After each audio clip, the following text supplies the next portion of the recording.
This is the Builders Business Success Podcast for builders who want to attract more quality clients who aren't price-focused, eliminate cash flow pressure, and get paid for every quote.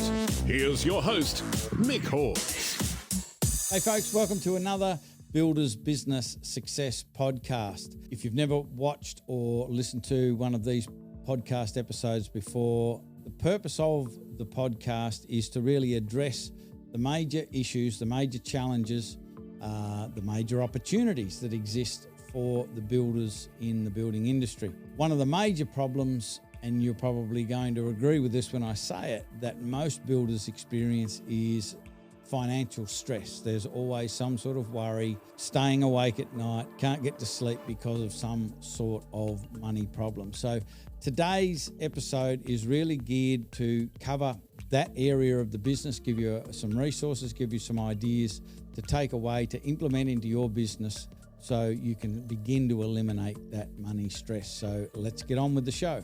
So in this particular episode, we're speaking to our special guest, Katie Crismale, and she has written a book called Profit First For Tradies. So you may well be aware of Profit First, Mike Michalowicz. This is a spin-off of that. Mike has done the foreword to this particular book. Katie is a Profit First professional, so Mike Michalowicz has a network of accountants and bookkeepers all across the world that believe and promote the Profit First principles.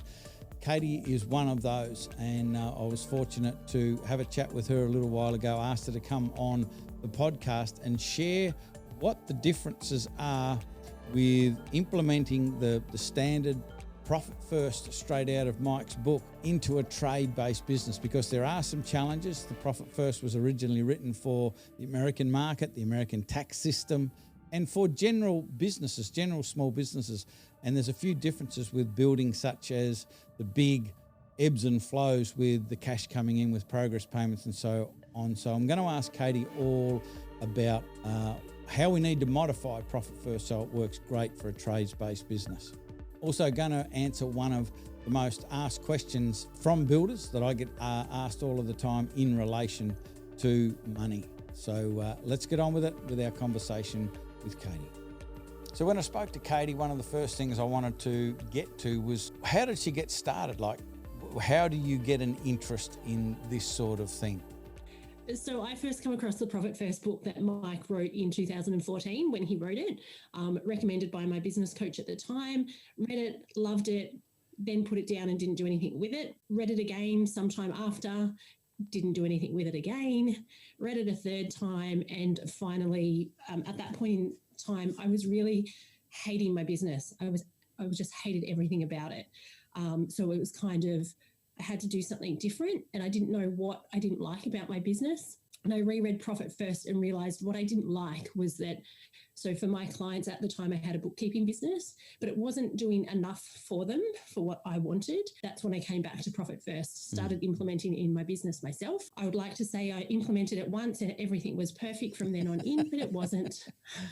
Like any good business owner, we stop and start things. Somewhere along the line, again, I stopped doing Profit First. No surprises, still hated my business.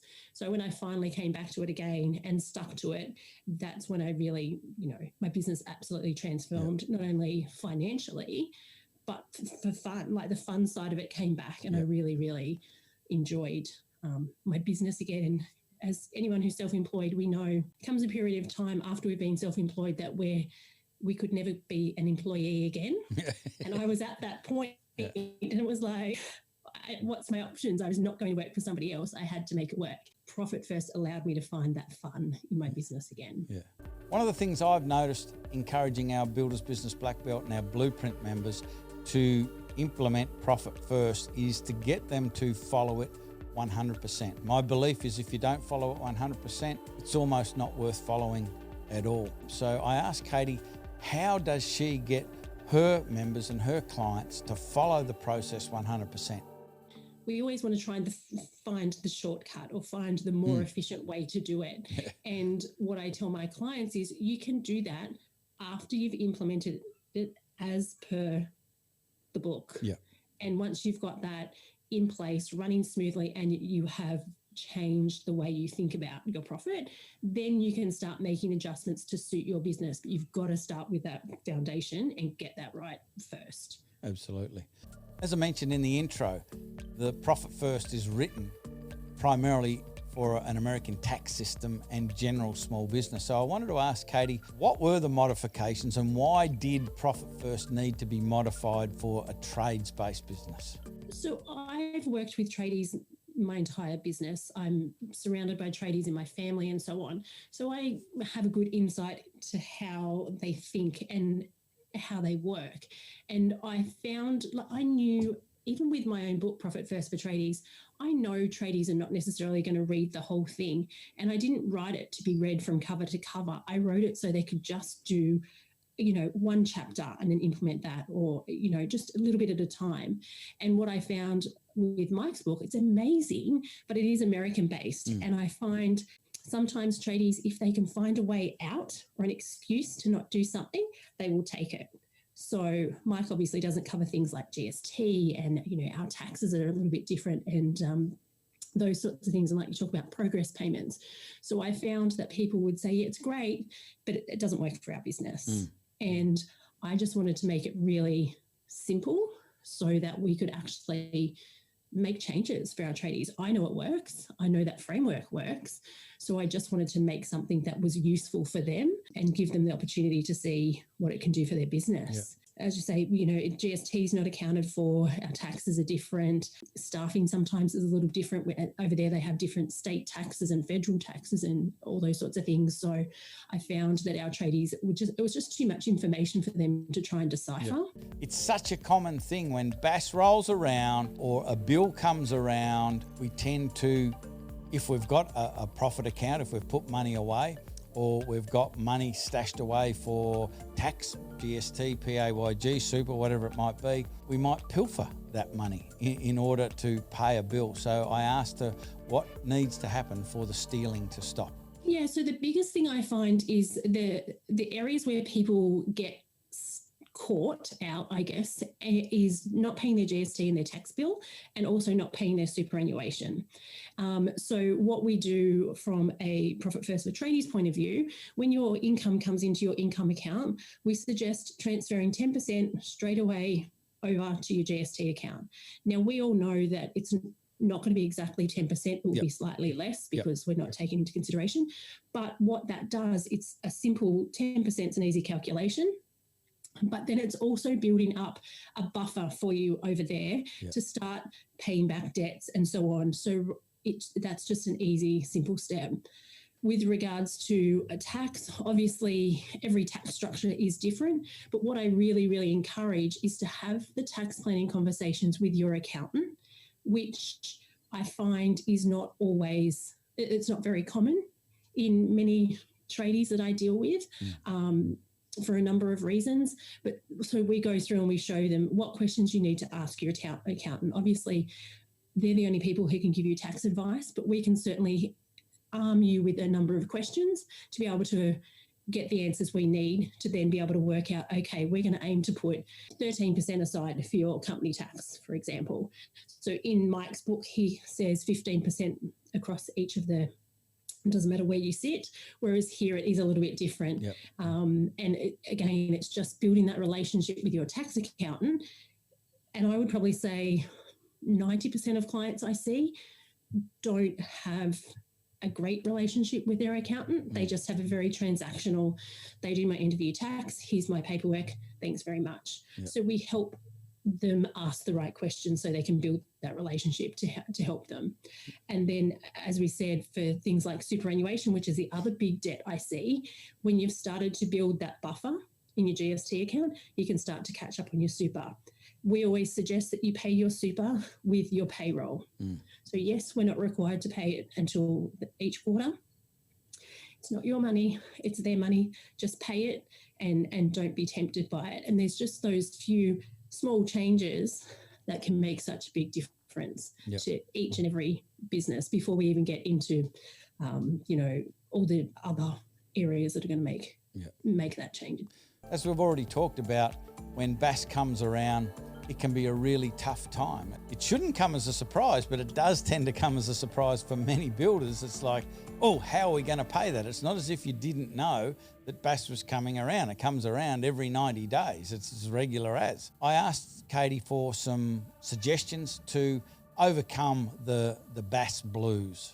As you say, it's so common. And when I'm talking to my clients, I often get but my mate who's a builder or my mate who's a landscaper, that's how they do it. And my answer to that is always, it doesn't make it right.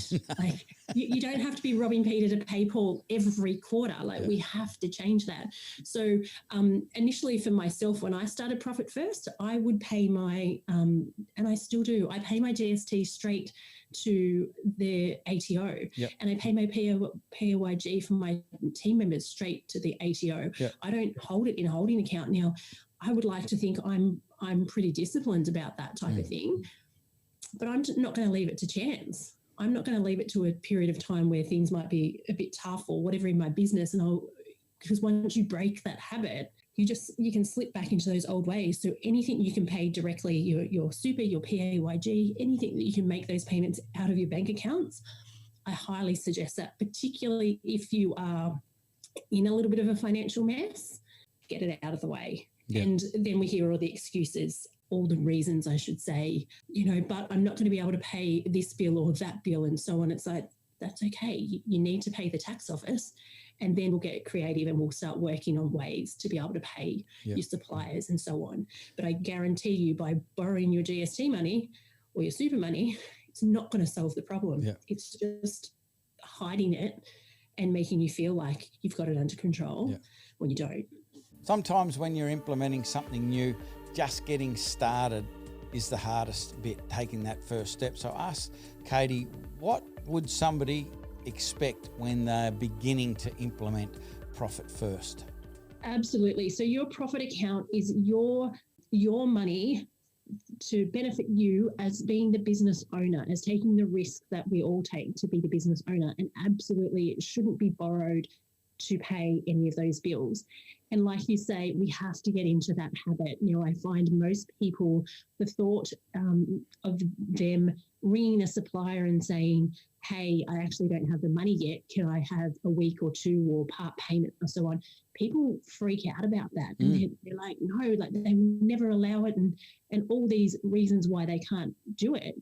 I always say to my clients, unless you've tried it, try it and then come back to me.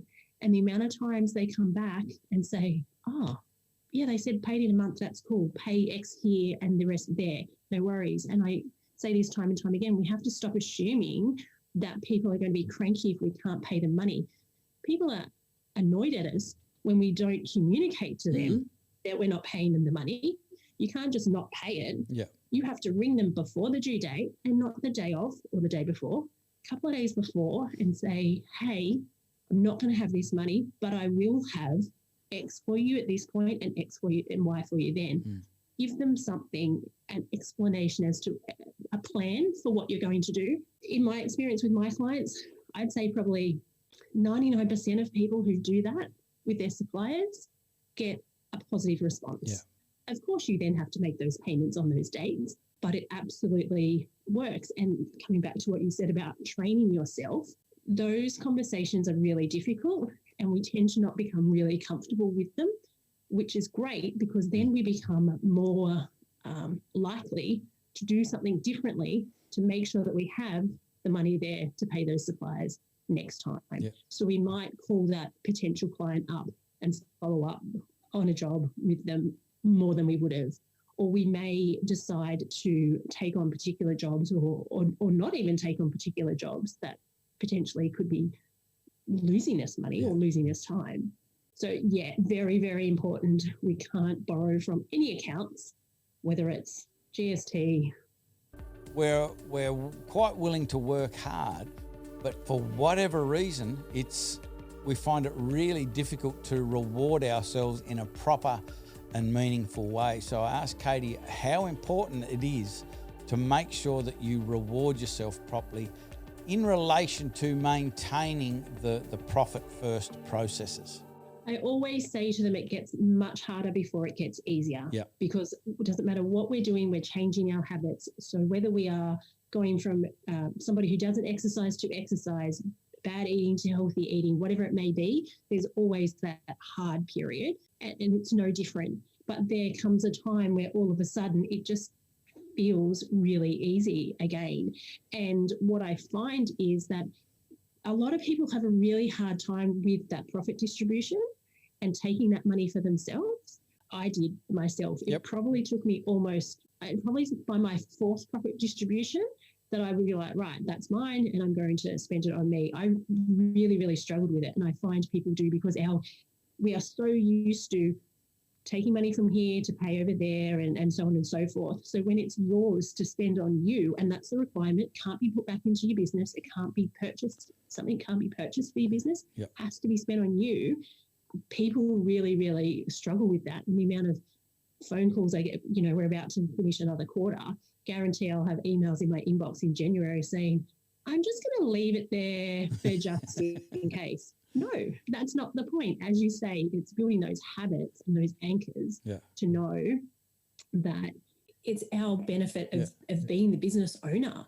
But that is a really, really big one that I struggled with, and probably 90% of the tradies I work with really struggle with that to start with. Yeah. But again, all of a sudden, once they get past it, by beginning of December, they're like, right, I've got this, and this. How much do I need extra in my profit account because I've got this to spend it on? And it's just those habits changing. Yeah, and to me, it's like so critical because and I use this pretty horrible analogy that maybe I should find a better one. But to me, if you don't do that, if you don't spend on yourself, what's actually happening is that you're putting this effort in and you're rewarding yourself with something that's not all of that rewarding. And the analogy I use is like you throw the stick for the dog and the dog happily goes and gets it. It complies with the process, comes and drops it at your feet, and you pick the stick up and kick the dog in the head. And it's like, the dog will probably go, oh, that wasn't what I was expecting, but I'll go and get the stick again. They might do that 2 or 3 times, maybe 4 times. But at some stage, the dog's going to go, not going to chase the stick anymore. I'm not digging these kicks in the head. And so you stop doing it. And if you keep implementing the discipline that's required for profit first without that reward, it remains a discipline. Whereas if you reward, it no longer becomes a discipline. It becomes that automatic response. Absolutely. And for me, in my business, I have to be having fun. Yeah. Otherwise, I've got a job with a whole lot more stress, which is what many, many business owners have. And my parents were self-employed for my pretty much entire childhood. I just knew I didn't want to be like most business owners. I didn't want to have a job that made me work heaps of hours and all this extra stress without that reward. It all just kind of falls into place and it just becomes a habit. And what I find is, like you were talking about the TV before on interest-free, the amount of times I see clients who have got, more vehicles than they do staff members is up there. It's because somebody has to have a new ute or we need this or whatever. And sorry. Oh, time's up. Okay, that's the end of the interview. Sorry to editor. The amount of times I see more vehicles than staff members because it's so easy to just have that instant gratification. There's a new ute or a new equipment or whatever it may be. And for me, the exciting part is when I have those conversations with those clients who say, oh, my lease is coming up, but I'm not going to get a new car because I'm planning to use the money on this instead, or I want to make sure that I've got enough money, I can increase my own profit because we want to do this as a family or, whatever it may be. And that transformation absolutely happens. I see it all the time. And that's the fun part for me when people can start making those decisions proactively rather than reactively. Yeah. And that's one of the things that we look forward to, or we used to before COVID anyway, that there's an amount of money. You want to go on an overseas holiday. I think most people go, we need a holiday, so they go and they put it on the credit card or whatever, and then you've got to pay for it when you get back, versus there's an X amount of dollars sitting there. Our only decision is, where do you want to go? Absolutely. And it's all paid for, and you don't need to worry about things, and you got spending money, and you can do that 2, 3, 4 times a year. And the holiday you have when you've got the money already for it, as opposed to the holiday that you have when you've got to put it on your card, it's a completely different experience. Totally. And it becomes a little bit addictive, and in a good way, because you don't want the holiday up the coast for a week. All of a sudden you want a holiday overseas, or you want a holiday to a different state, and it just makes it for me, I find it just makes business so much more interesting and a bit, you know exactly what you need. We want X amount of dollars for a holiday. Okay, well then we need to do these things in our business to be able to get that money, and it makes it really clear. Yeah, perfect. The 2 most important questions of this whole conversation is, where do we go to get the book, and where do we find you? I'm sure that there's people that are watching and listening to this podcast that want to reach out to you and start to consume your information and ask you questions and perhaps engage your expertise. Where do we get the book? How do we find you? Okay, so the book you can get from all the usual online stores, Amazon, Booktopia, Barnes & Noble, all those places. Obviously, it's available on Audible as well if you prefer to listen. And if you want to reach out to myself, profitfirstfortradies.com.au, or you can search my Facebook group, Profit First For Tradies, and we can have you in there. Fantastic. We've had the cameras rolling just in case Mick said something worthwhile. Great news. It happened this week. So let's check out this week's What'd I Say? The best way of doing that is just listening to your prospects, because if you sort of start pulling it off a document like that, even if it did exist, because your customers are going to be a little bit different to Wayne and Lee's and to Paul's, and the secret is to listen to the specific language your prospects, particularly the prospects that you really like, so that they obviously become your customers. Listen to the specific language that they use. So one of the things that I'm always encouraging everyone to do, part of the Deliver Plus, so it's the plus all the way through, like even starting at the triage call, through the initial meeting, through conversations at the beginning of the project, is to be making mental notes of their concerns, anything that shows up as a fear, frustration, want, or aspiration. And it doesn't have to have anything to do with the project. It can be just about what aspirations they might have personally, or what passions or interests that they might have personally, because that then plays into the plus that we talk about in Deliver Plus, to be able to, give them an article on this, or, something that's relevant to them personally that has nothing to do with the build. If you challenge yourself to be that super sleuth, to be paying attention to those sorts of things and keeping a little notepad on you at all times. Obviously, you're not writing it while they're talking, but you're listening, and the first available opportunity, you add to it, and that then goes into their file.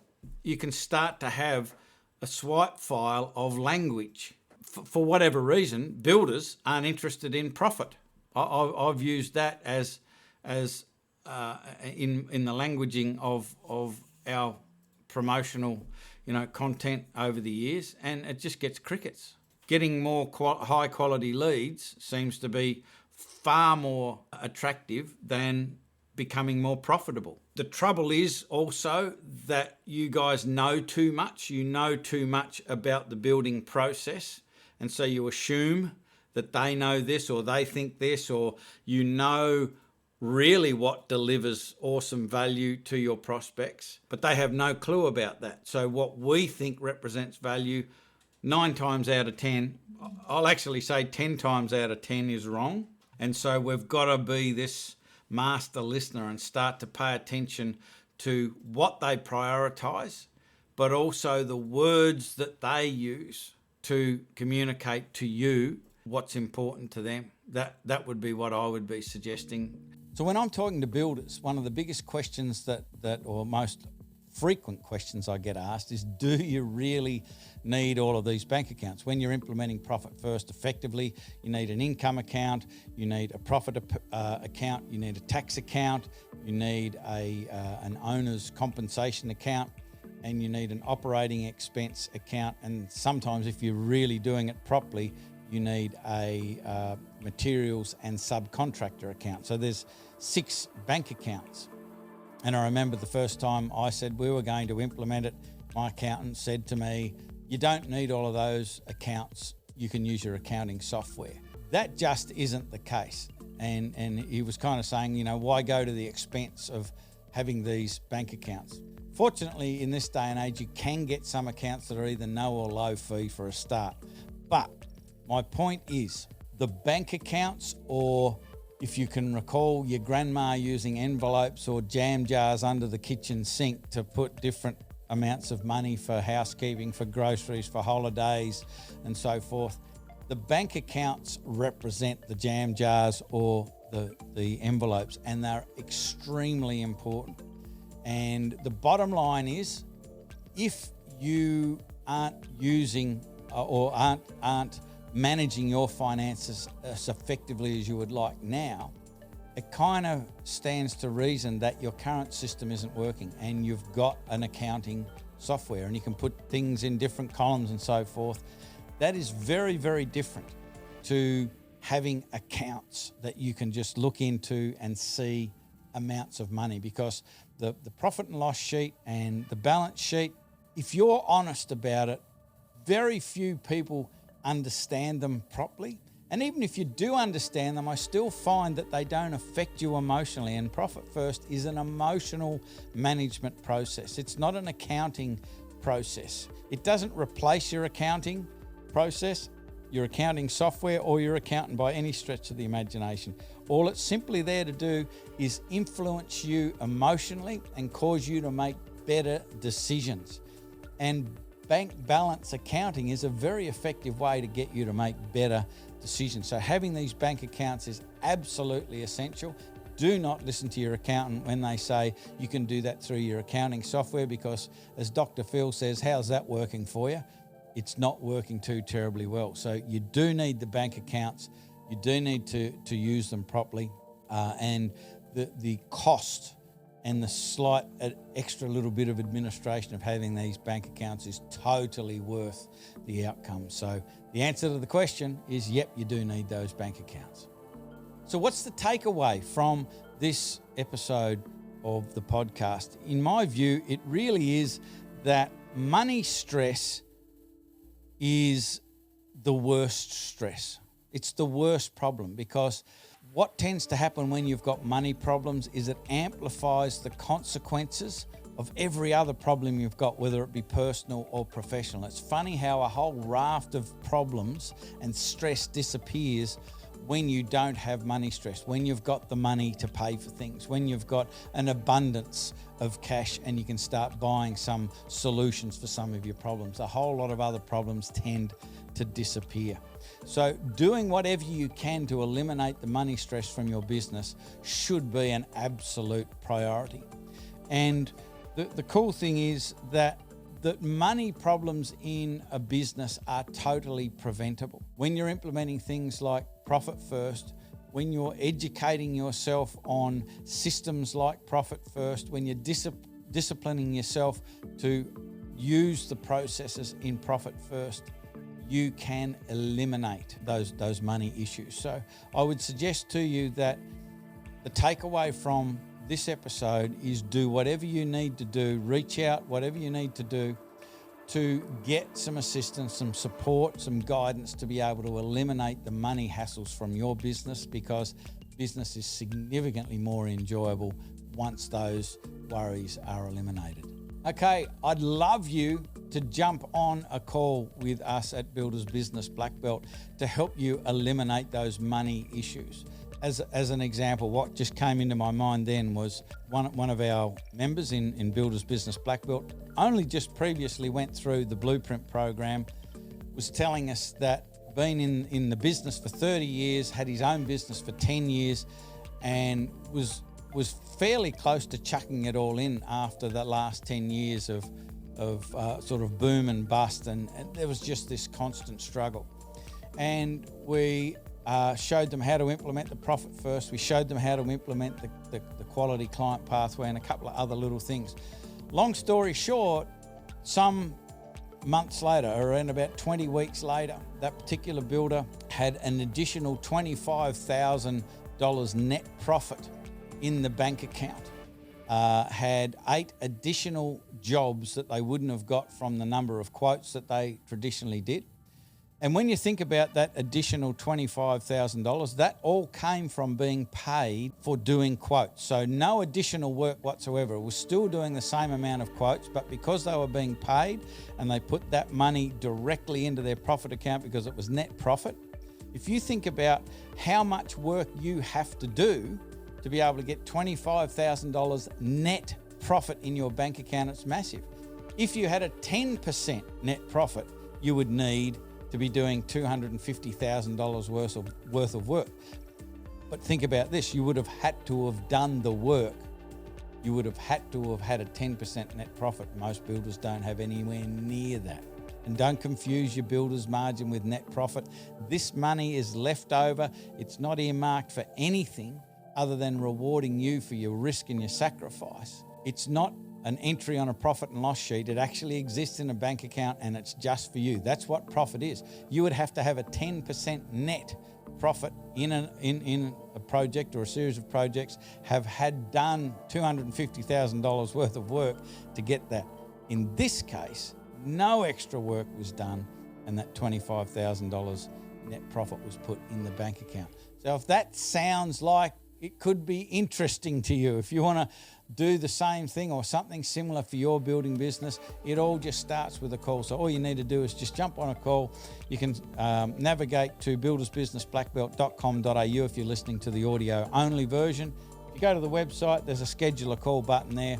It'll take you to a form, tells us a little bit about your business, and then you can schedule just a real short call to see firstly if we can help. So that's the first bridge we've got to get across, is what we do, is that going to be appropriate for you? So jump on the call and find that out. If you're watching this live on if you're watching it on our blog post, if you're watching the video, if you can see me waving my hands right now, underneath is a button. Just hit the button and go through that same process. So I hope this episode has been valuable. I find it is perhaps one of the more boring topics, but it can be one of the most profoundly powerful topics when you get it right and get out from underneath all of that unnecessary stress and those money problems. So love to talk to you. Jump on a call and start helping with that process. So I'm Michalowicz, Builders Business Blackbelt. That is it for this episode of Builders Business Success Podcast. We'll be seeing you again. Bye for now. Okay, that's the podcast. If you have a question or want to know how Mick can help with your building business, email your request to mick@buildersbusinessblackbelt.com.au. Do it now.